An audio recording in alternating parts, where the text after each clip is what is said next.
développa dès que le soleil eut disparu derrière un horizon tracé avec la netteté d'une ligne droite.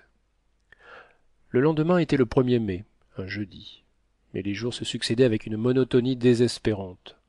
Le matin valait le matin qui l'avait précédé.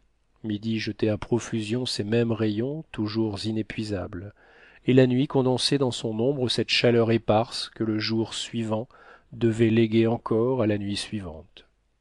Le vent, à peine sensible, devenait plutôt une expiration qu'un souffle, et l'on pouvait pressentir le moment où cette haleine s'éteindrait elle-même.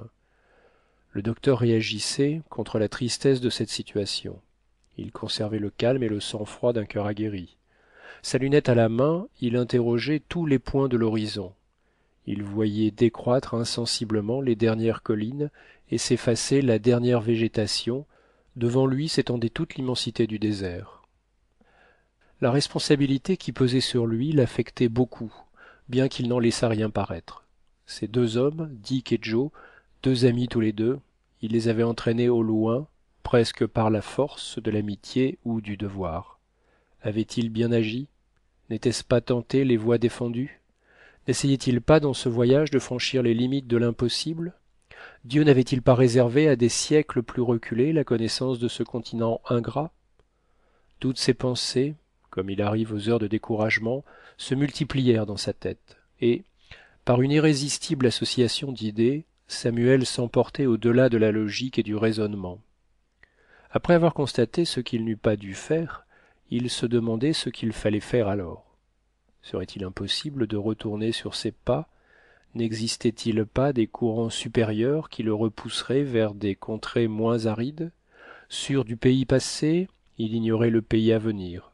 Aussi, sa conscience parlant haut, il résolut de s'expliquer franchement avec ses deux compagnons. Il leur exposa nettement la situation.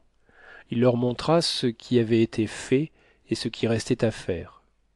À la rigueur, on pouvait revenir, le tenter du moins. Quelle était leur opinion?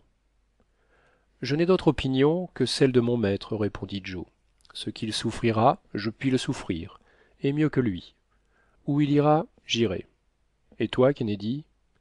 Moi, mon cher Samuel, je ne suis pas homme à me désespérer. Personne n'ignorait moins que moi les périls de l'entreprise, mais je n'ai plus voulu les voir du moment que tu les affrontais. Je suis donc à toi corps et âme. Dans la situation présente, mon avis est que nous devons persévérer, aller jusqu'au bout. Les dangers d'ailleurs me paraissent aussi grands pour revenir. Ainsi donc, en avant, tu peux compter sur nous.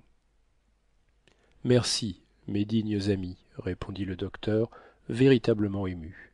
Je m'attendais à tant de dévouement, mais il me fallait ces encourageantes paroles. Encore une fois, merci. Et ces trois hommes se serrèrent la main avec effusion. Écoutez-moi, reprit Fergusson. D'après mes relèvements, nous ne sommes pas à plus de 300 milles du golfe de Guinée.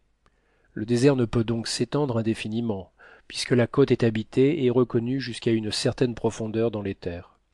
S'il le faut, nous nous dirigerons vers cette côte, et il est impossible que nous ne rencontrions pas quelque oasis, quelque puits où renouveler notre provision d'eau.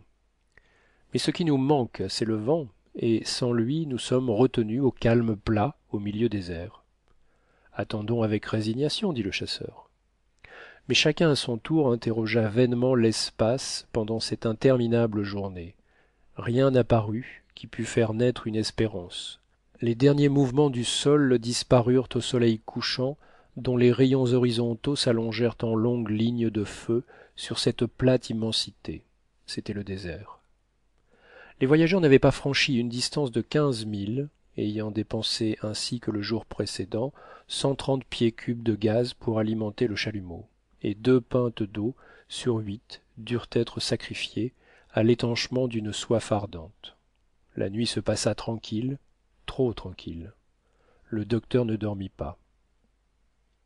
Fin du chapitre 24.